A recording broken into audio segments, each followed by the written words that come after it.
We're going to have to talk about Bart Blatstein for 4 more episodes, aren't we? Probably more than that, because technically he still owns a bunch of stuff in Atlantic City, unfortunately. Damn it.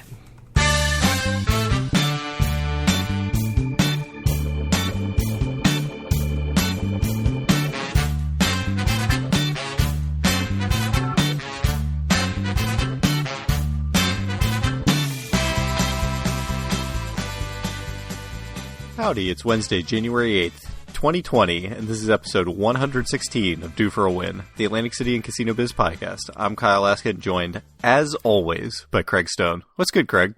Well, it's good that it was a snappier intro. You cut out a lot of ands, because it's 2020, not 2020, and 116 instead of 116. So I like that you're adapting to the new world we live in. It's the only way I can keep this up, man. I don't think I have the stamina otherwise to keep doing the podcast. Yeah, good thing you figured that out. What should we talk about? I don't know. 2016, our first thing to look back at? Yeah, I suppose so.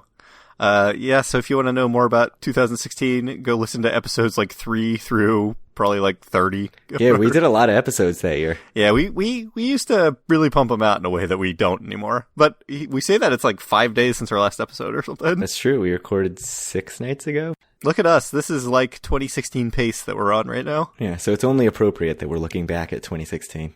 It is January the 8th, and this is our second episode of the year. What are the odds?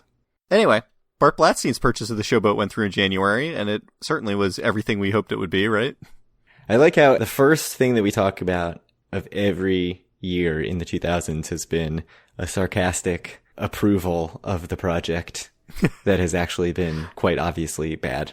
Yeah, but that's all right, because, once Bart's Box of Slots opens, it's going to be awesome. So my room looked at the showboat, the taller tower. I don't know which tower that is. Like, they didn't even bother to turn on the sign that said showboat, and it was just making me angry. Bart Blatstein has not come through for you? No, not at all. The other thing also not coming through for us, the Trump Taj Mahal closed on October 10th, 2016. But not the Hard Rock. That stayed open. I wonder why. You mean the Hard Rock Cafe stayed open? Perhaps, Craig, what we're going to see is a Rainforest Cafe is going to reopen the Trump Plaza. Maybe this is the sign and we've missed it until now. Oh my goodness, Rainforest Cafe Casino, I want this to happen. It's just like animatronic lions and monkeys everywhere. I'm so in for animatronics. There would never be a casino you'd be more into than that. Just completely themed out, animatronics everywhere. Oh man. Now I really want it. Now that you've mentioned it, I need it. I feel like it reminds me a little bit of MGM Grand, but that's only because of their Rainforest Cafe that isn't quite as cordoned off as it was in the Trump Plaza. No, there you walk right by and see many of the animatronics at the MGM. You do. Yeah. I feel like it's more in your face that it's there than at the Trump Plaza. Yeah. We can only hope. Yeah. I don't have any segue for the state takeover from the Rainforest Cafe. Got nothing. If you're really interested in the state takeover, listen to our early episodes. We talked about it an awful lot. So much. And not just like, it was really from April when it was pretty clear that the state wasn't going to be able to keep paying its employees for the entire year. The city, and had to actually shut down for a few days. Originally announced just 3 weeks, and I think it got significantly shortened. And then it was just a 7-month battle of back and forth about, can the city sort this stuff out themselves? What is the state going to do? And it's pretty clear the state was going to take over, and the city kept trying to say, no, we've got this. And they submitted some proposal, and the state was like, that's crap. And so they finally did take over the city in November. So that was 2016, and also like 75% of our 2016 content. We were very, very earnest about covering the news back then, and we thought what our people want is a blow-by-blow of Atlantic City politics. This was a very serious podcast, and I know if you listened to last episode, you sensed that seriousness. But no, that's the way we used to be. A weird time for us, I think. I mean, it was a weird time for Atlantic City. It was a strange time. And just everything was crap. Yeah. So speaking of everything being crap, everyone was concerned. The rumors were abound. North Jersey casinos were going to get legalized. 2 to 3 more casinos were going to close down in Atlantic City. But I guess luckily for us and our podcasting ventures, that did not end up happening. Voters overwhelmingly rejected North Jersey casinos. And Atlantic City still exists today, which surely it would not otherwise. That is what everyone was claiming.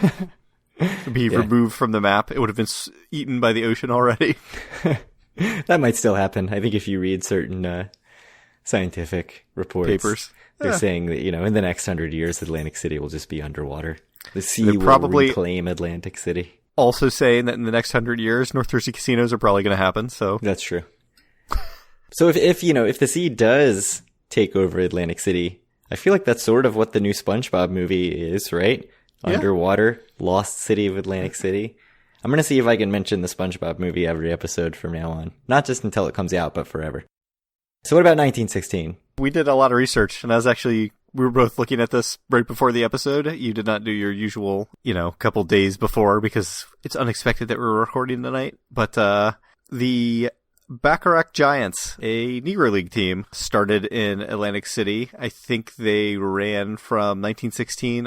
You say 23 years. I thought it was 1929 that it ended, only 13 years. I can't do math. Oh, okay. So it lasted 13 years, first in the Eastern Colored League and then the American Negro League, and it won the Eastern Colored League in 26 and 27, but lost the Negro League World Series both years to the Chicago American Giants, which I had no idea that this existed, but I think it's pretty cool.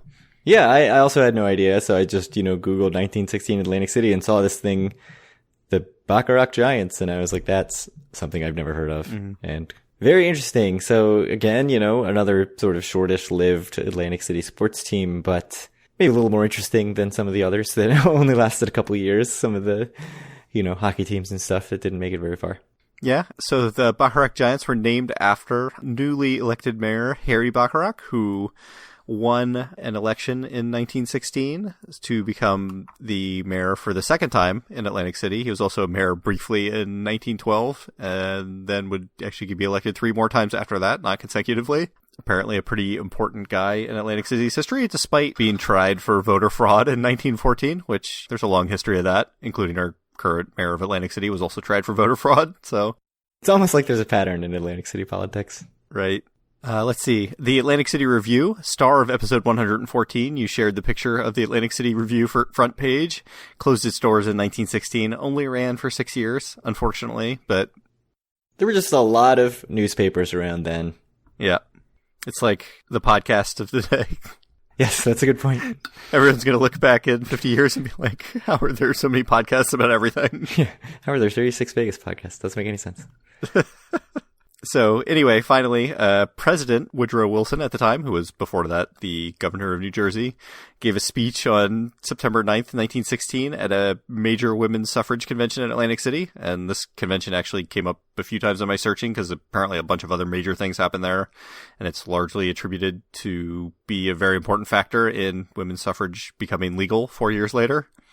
So I don't know. It was cool. Good on Atlantic City. For having convention space. Yes, that is a good thing. And surely there would never be a convention in Atlantic City that would tarnish the city in any way. Never. We'll get to that in, 50 episodes? Yeah, and it was the 60s, right? The Democratic convention? Yeah, good times. 60s or 70s. What about current day news? Since we just said we had to talk so much about weird state, city government structure, why don't we talk more about it now? It's like old days. We have to keep the people waiting for your trip report. We have to do the news first. Yeah. Oh, yeah. This was like every episode for the first 100 episodes. It was like 45 minutes of news, and then it was like, oh, shit, I guess we need to get in the actual stuff we want to talk to in the last 15 minutes. Yes. It's like also, the people loved it that every episode was like an hour, 20 minutes instead of like a half hour. These are all way too short. Yeah. All right, go for it. So there has been a petition to change Atlantic City's form of government to a system where you elect the city council, the city elects the city council, and then some governing body hires a city manager who actually handles all the major operations and budgeting and stuff like that. And then a mayor is just appointed every year from the city council members. So the leader of this movement was Bob McDevitt, who's the head of Local 54, which is the casino union. They filed the petition for this with all the signatures that they needed, or so they thought, and that was rejected today by the city clerk's office, saying that several hundred of the signatures were either illegible or from non-voters and thus not eligible. Bob McDevitt said, I'm not surprised that the cartel that runs Atlantic City would choose and try to lawyer, in quotes, the petition, because after all, the lawyers that pull their strings, that's all they know how to do. And he added, we're confident that we're going to overcome it. So I'm sure this will be a long-running battle. Hopefully we will not talk about it for the next 7 months for, 60% very of the earnestly. episodes. Yeah, like for a half hour every episode. Yeah, but if that's what people want, let us know. If you want us to just really get in there, I don't know what I do about that because I'm not going to do that much research, and it's not like we're going to get Bob McDevitt on the show. So, although I did see him once at the Gilchrist at Tropicana. Oh, yeah, at that Gilchrist. I thought all the OG Atlantic City people always go to the Gardner's Basin one. That's how you know Bob McDevitt not like a real power player in Atlantic City. You heard it here first. That's the scoop. So we'll see where that goes. Yeah, I don't know. I mean, I talked about this a lot from episodes, 3 to 50 or whatever, but I'm always in favor of democratically elected processes, no matter what kind of the outcomes are over, whatever this is trying to be. So I'm not going to lose any sleep over this being rejected. And also in the city's defense, somewhat, it wasn't just that illegible and non-registered voters, which seems like 2 reasonable reasons to reject signatures, but also a bunch of the notaries that signed a bunch of the petitions that they put in were not actual notaries, so also a problem. I don't know. Interesting. Like, it sounded like some of the problems were reasonably valid, but who knows? Mm-hmm. I'm not going to really think about it too much either. Seems like you already have. Yeah. So, I think that begins and ends our news for this episode. How was your trip? It's pretty good. All right, episode over. All right, cool. So if you want to reach out to us. So we got there around 8:30 on Friday night, which was a little earlier than I was expecting. I thought, we'd go drop off the kids and get there by like 9 something if we were lucky. So we got there at 8:30. Check-in was a breeze. I look on my key as I'm going to the elevator and it says 248. And I was like, 2? Is there even a 2 in this building? And there is. I mean, it's actually 12. It's 1 floor above, or 2 floors, I guess. It's 13 or, oh no, it's 13. It's 2 floors above the lobby. Because right above the lobby is the spa, and it's the next one above that. So you're at 1348? Now everything for the trip makes sense. I just realized. We get up there. It's the lowest floor that has rooms. And it had something that I didn't realize was a thing at Ocean, which is a giant cement wall blocking your view of the ocean. So my understanding was that every room at Ocean had a view of the ocean, and now I know that's not true. I mean, you could see like the tiniest sliver of like way out, miles out in the ocean when it was very clear. But I jokingly said on Twitter that I got the only shit view that is available at the ocean. And let me tell you, you got some flack for that. I saw the angry responses from people. People definitely tried to convince me that it was actually a fine view. And I will say it would have been a very fine view from the Dennis Tower at Bally's. It was absolutely not a fine view from Ocean. And you can look at my daytime pictures and tell me if that's an okay view. Also, the room looked like it had not been used in like months. It was kind of dusty on all the surfaces. The light fixtures were unplugged, which I thought was a little weird, but I thought maybe just like the person before me had unplugged them to plug in their, devices or whatever. All the devices. Sex devices, not like, phones and stuff. And then, because it's close to the bed, so that's where you need that. Yeah. Who plugs in their sex device? It's like large apparatuses. So then, I go to turn on the TV, and I'm like, the TV doesn't work. It just says like no signal. And I had to like plug the HDMI back into the TV, and like you can't move the TV, so I'm like reaching behind it and just like hoping against hope that I find the HDMI plug that actually works for the whatever input it's on, because I couldn't change the input on it. It was just awful. So I called down to just be like, hey, this room is kind of not great. Oh, there was like a big hole in the comforter. Weird. So, and they were like, well, we're at capacity tonight, so I'm sorry. Like very quickly, we're just like, we're at capacity. We can't move you. And so my wife, who's not looking for a reason to give up like I am, got on the phone and said, well, what about tomorrow? Like if there is availability tomorrow, can we move tomorrow? Because we got in late, so like it's sort of believable that it would be all booked up. And they said, no, we're fully capacity the entire weekend. And also comp rooms are as available. was like, well, just tell me that at the start, because at this point, of course I'm on my phone looking up whether I could just go on and book a room paid right now to see if they actually are at capacity. And the answer was, of course you could. They were not booked full. It was freaking January 3rd, but I didn't feel like pushing it harder. So I was a little annoyed about that, except I wish they had just said from the start, look, it's comp room. You got the punitive room. You know that you're not a real gambler. So just deal with it. These things always go better in person. That's my experience. If you had walked down to the front desk, they would have fixed it for you. Yeah, maybe. Walked down the one flight of stairs. I really should have gone down. So I was annoyed about that. And then, that's not the way you want to start your trip. And it's definitely like an entitlement thing. Like if I was in Bally's and I got that room with a view of the tops of the other casinos and the top 30% of the low roller wheel at the Steel Pier, I would be like, that's fine. Whatever, this Bally's. But I went to Ocean thinking there was an Ocean view at every room, and there was not. So we were just like, okay, whatever, let's go get some food, because we hadn't eaten yet at, 9:30 or whatever it was at this point. So we went to Villain and Saint, which was quite good. They had a really good live band, like live cover band. I got a fancy wild mushroom pizza thing that was really, really good. The Korean fried chicken wings were amazing. My wife got something that she was less impressed with. Oh, mussels. She didn't think they were quite the best mussels she's ever had, but what I got was good, and that's all that matters. I feel like the thing with mussels is that you always get them if you're unsure of the quality of the place, because I feel like they're always pretty consistent. Yeah, I mean, they were fine. They just weren't Maybe anything. I'm just not a connoisseur.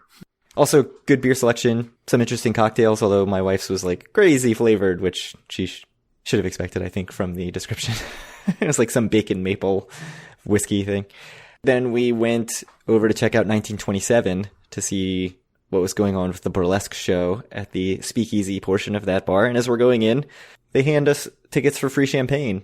And so we're like, okay, I guess we'll drink this crappy free champagne and sit here. And it was an interesting scene, like just quite weird. And I don't really know how to describe it. I mean, so you go in, it's very dark. It's like a club. The clientele that's there is not really like what you'd expect for a club. It's a bunch of people like me and my wife and older, all just getting free champagne. It seems like a bunch of people managed to get like, dozens of these free champagne coupons.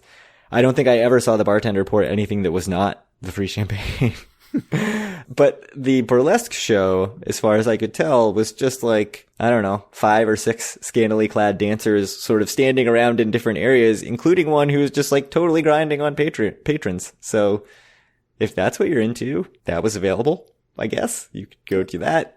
It's good to know. There's like a big catwalk above the area, so there were a couple on that, and then there was like a woman on sort of a stage. So I thought it, based on pictures, I thought it was like a stage show, choreographed. Like, nah, it's like go-go dancers, but burlesque and like right in your face.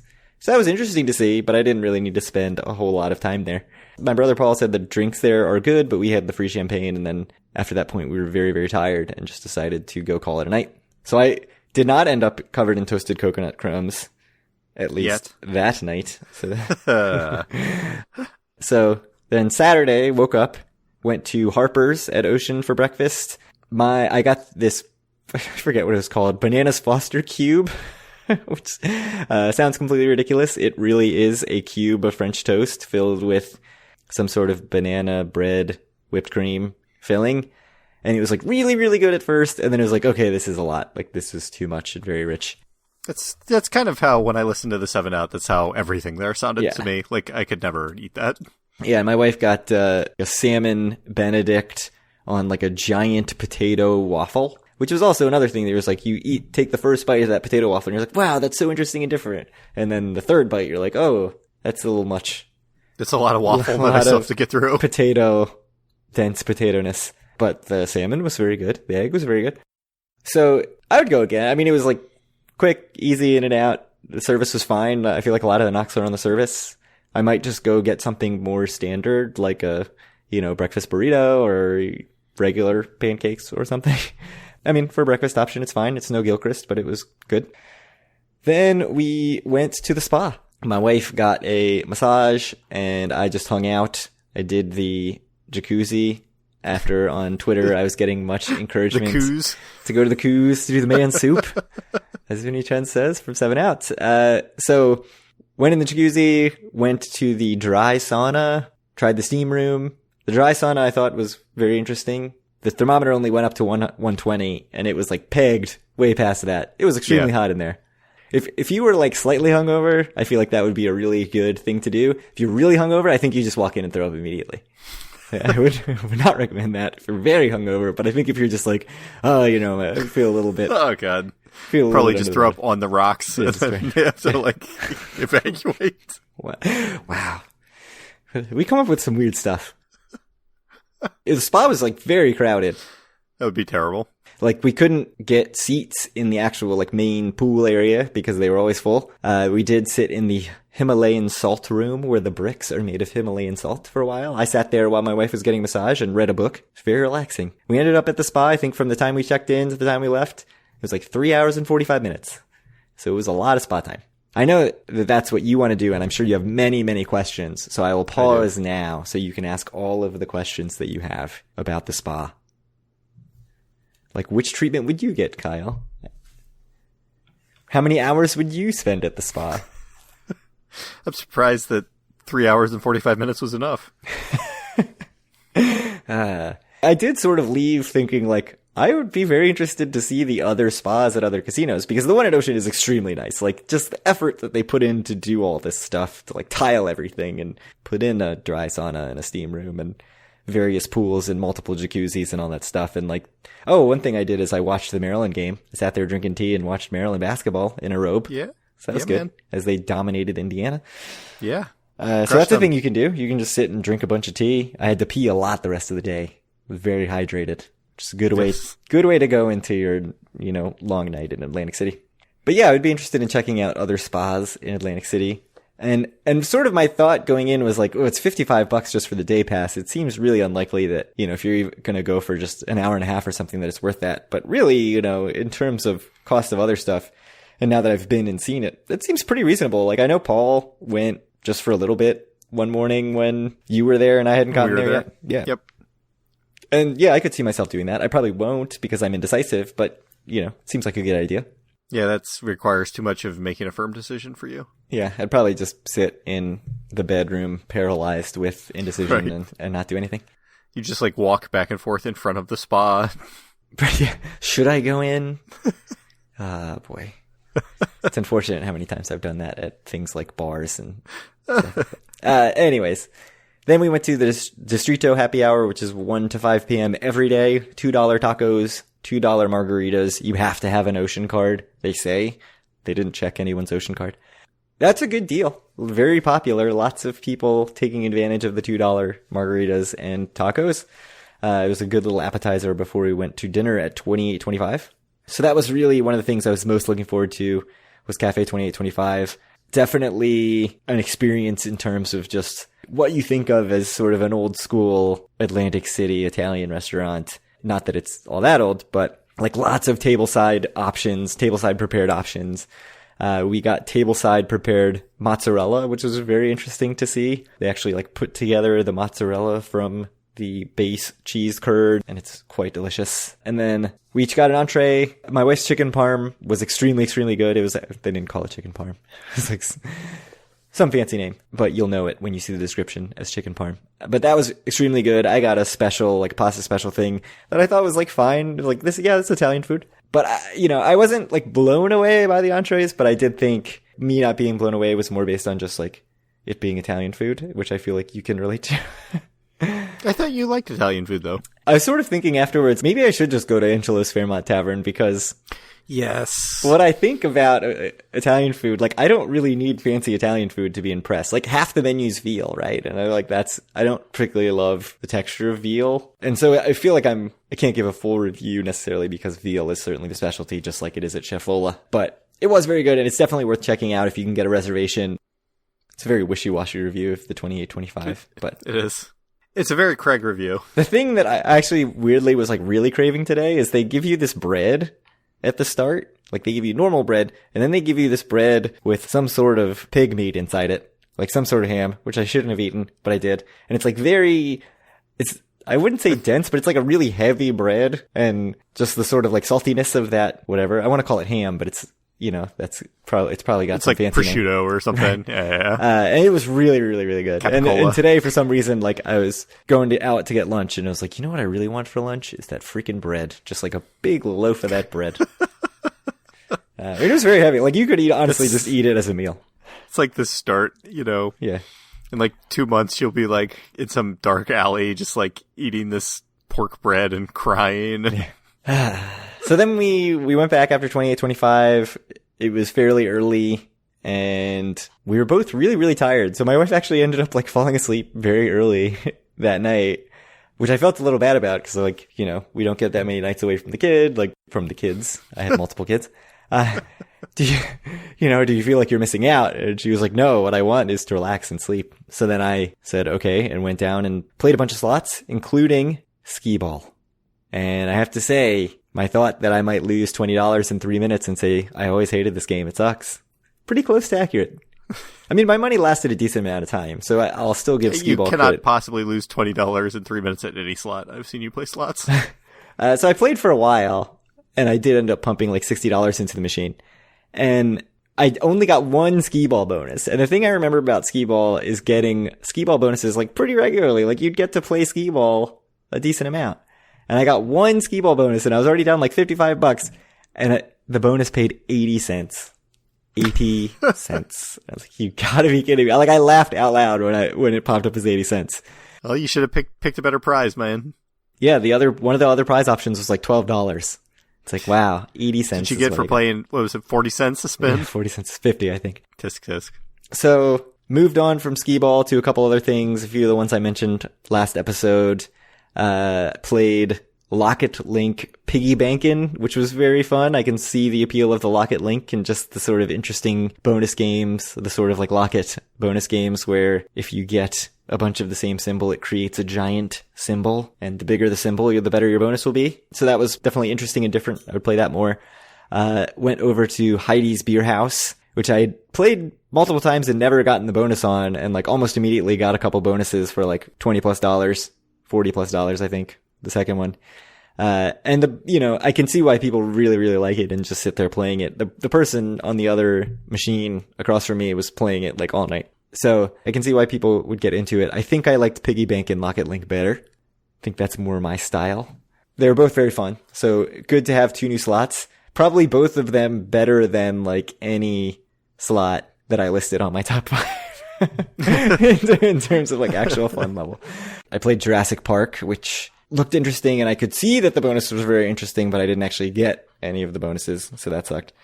So yeah, I mean, I sort of achieved my goal of trying out a bunch of different slots. I did try Zeus Unleashed, and I don't even remember some other stuff. Did try to do a bunch of different slots, so that was fun. And then I said, okay, that's enough slots. It's time to do what I really came to do, which is video poker. Because at that point, I had been in Atlantic City for like over 24 hours. I hadn't even put a quarter into a video poker machine, which is how I play, one quarter at a time. So I went to the 1927 video poker bar and sat down there because the sportsbook bar had no tables open, and my complaints about the sportsbook bar from last time I went to Ocean were immediately reiterated by just absolutely tons of smoke there. It was during the Patriots-Titans game, so just everybody was there watching Patriots-Titans. Lots of people sitting at machines and not playing, which, whatever. If the casino doesn't care, I don't care. But there were plenty of seats open at 1927. I sat there. The ounce was very, very loud, I will say, but the music was fine. The video poker was 8.5, which is pretty reasonable, I think, for a video poker bar. It's the same as Hard Rock Center Bar. Not B-Bar. Yeah, would not be good for B-Bar, but same sort of weak drink selection that the sportsbook bar has, Coors Light, Miller Lite, so you're satisfied. Yeah, that's all I need. A few other things, Yingling and a couple other beers. I got a couple Jim Beams that were comped, so Jim Beam, whatever, I'm fine with that. And then sat there, I don't know, for probably an hour and a half or more, just playing video poker, mostly stayed around even, and then ended up sort of having a dry spell and ended up down like $50. But, for that long, playing video poker was fine.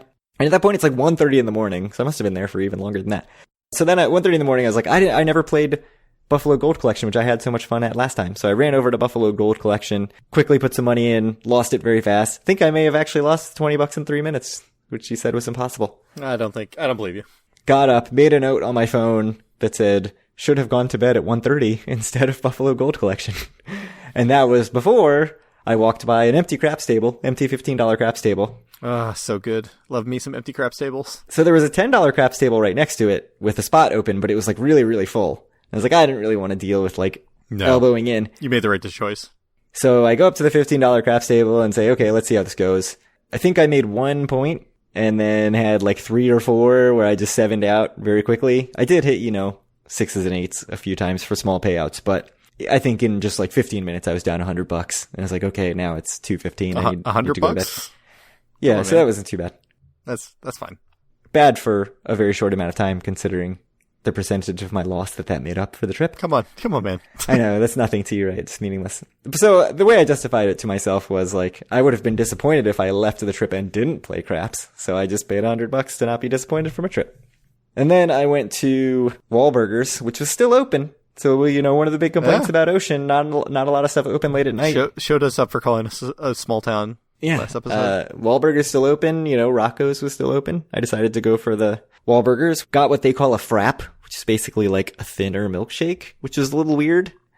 It was not amazing, and it was like $8 and change for like a sort of, I don't know, I guess you'd call it like a medium-sized milkshake. Like, it was not very big.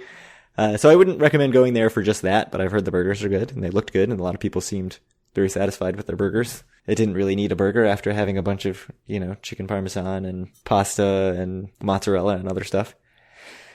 So that was my Saturday. Again, not horribly drunk and no donut crumbs, just a black and white frap. So because you weren't just blackout drunk, your milkshake sat better with you than the gelato from last time.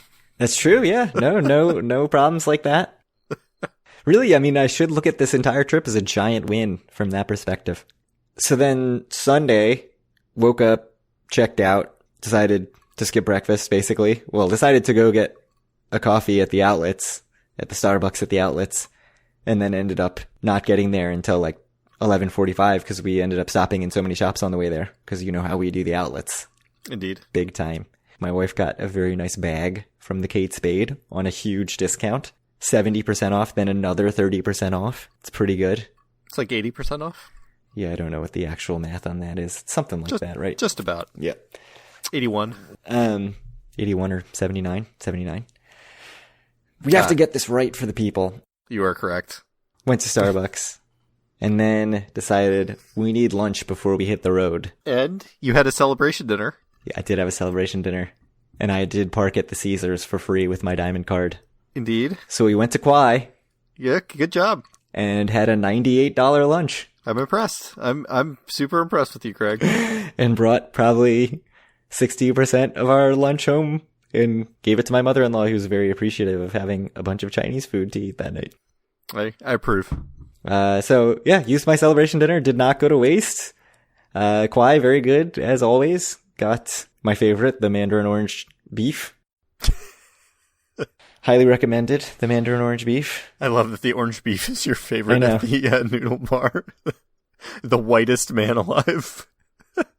Chicken lo mein. No, I didn't get chicken lo mein. Can I have some General Chow's chicken? Yeah. General Tso's. I don't think they even have that, otherwise I would have. But yeah, it was very good. It did seem like not that much food for $98, but it didn't matter because I had $100. $100. Did I tell you when I went to the GDL that I spent $100 on the nose? That's amazing. So here's my question. Wasn't even trying. That's how it happened. And I was like, I'm the greatest. So I just said like, let's just order a bunch of stuff because we're not going to hit 100. And then they brought out the receipt and she was like, it's $94. You can either get a Diet Pepsi bottle to go or a mango yogurt or something. And I was like, well, I guess I'll just take a Diet Pepsi for the car. And so I did that. And that made it $98. Good. So I appreciate her telling me and being like, hey, you still got money on this thing. But yeah, free lunch. Glad I used it. Hopefully I'll be Diamond again next year via matching from Diamond to Wyndham back to Diamond, which doesn't make any sense, but it's what I did this year too. It's just how the world works, man. Apparently you don't actually need to gamble to get any of these statuses, as I have learned. And that was the trip. Then we drove home, back to the real world, back to kids who needed a lot of sleep, back to not having a trip on the books, which is very sad and we need to rectify. Oh, actually, right before we left, as I was in the bathroom to pee as one does. For the long ride home, my wife put $5 into a slot machine, was down to like her last spin, and hit a bonus and made it up to $15. And she was very excited about that $10 profit. Very excited. So now she is addicted to gambling. You come home, she's just playing slots on her phone every night. The funny thing is she would have been like legitimately annoyed if she lost that $5. But now she just loves it. If she puts $20 into a slot machine and she loses that $20, it's like really annoying. So she is not cut out for gambling. Even more than I am not cut out for gambling. And that is that. Trip over. Good. Any questions, thoughts, anger at things that I forgot to do? Not really. It's not how I would have spent my time, but to each their own. I'm happy you enjoyed yourself. I spent a lot of time just sort of like hanging out in one place. You know, the spa, the video poker bar. The outlets. The outlets, if you count that as one place, which it kind of is. You went to 2 casinos, though? The overs took it? Yes, I did barely get in a second casino, which was surprising. I didn't think that was going to happen. And Andrea just fleeced them. She did. Caesars this month. I mean, when we get that January data, it's going to be bad. It's going to be bad. You know, I got the punitive room at Ocean for getting 2 comp nights after I had already said I would pay for a night. Indeed. I don't know if I'm going to get the punitive rates. We'll see. I mean, obviously that crap session isn't going to get me any ADT, but I did earn more comp dollars than my previous trip. So I don't know. But it was a 2-night trip. How many comp dollars did you earn? I feel like comp dollars... 5 or something. The comp dollar accrual is so slow there. Oh, really? I think it's pretty fast at Ocean. At tables, maybe. I accrue comps like 10 times as fast at Hard Rock as I do. It's probably about the same as Caesars, which I also find slow. Other people have spreadsheets of this, Kyle. Spreadsheets on spreadsheets. Oh yeah, I'm sure. I mean, it's important for the people who care more about their return than me and you, I think. What I care about is seeing if I can still get a weekday room there. That's all I care. I'm sure you'll get weekdays. I mean, it's the middle of the winter. But then again, I guess you never got weekdays before, which was strange. But I mean, the thing that I did leave thinking was like, for a trip with my wife, Ocean or Borgata. For a trip just for me, probably still would prefer Hard Rock. Yeah, it's probably... I mean, I guess from the casino's point of view, your ADT is probably pretty abysmal, so... Oh, yeah. I guess it makes some sense not to just give you a room. Nah. I mean, I do play more... I have played a lot more slots the last 2 trips, so I don't know if Ocean you have started playing a lot more that. Slots. Yeah. But... Well, anyway, if you want to reach out to us or any of our other listeners, you can do so at our Facebook group at facebook.com/group/DoForAWin. Find all of our wonderful content at DoForAWin.com. Find our podcast on iTunes, Stitcher, Google Play, TuneIn Radio, and Spotify, and not YouTube. Reach out to Craig on Twitter at DoForAWin or me at Kyle Laskin. Send Craig questions to DoForAWin@gmail.com and buy one of our shirts. You can find them at DoForAWin.com.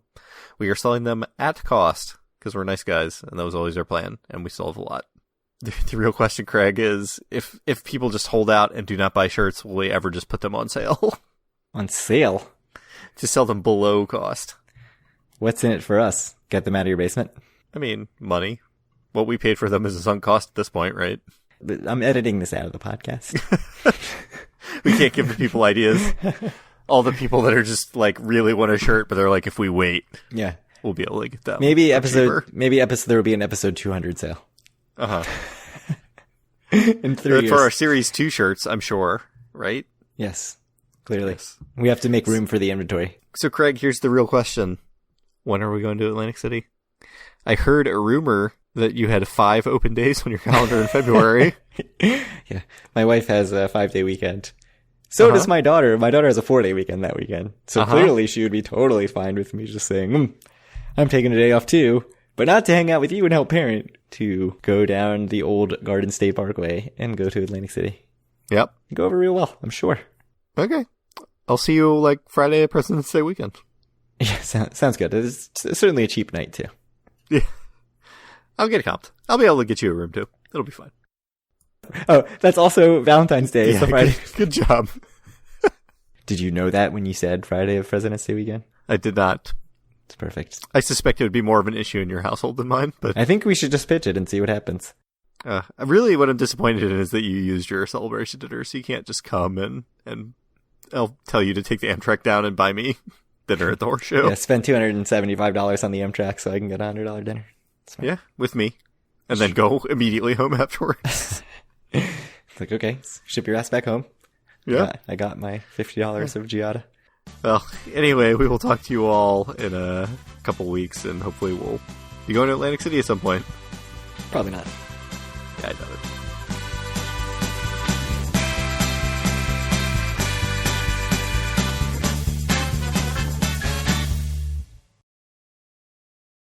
There are a lot of, like, old-timey shit video poker bars in Vegas, and not enough of them in Atlantic City.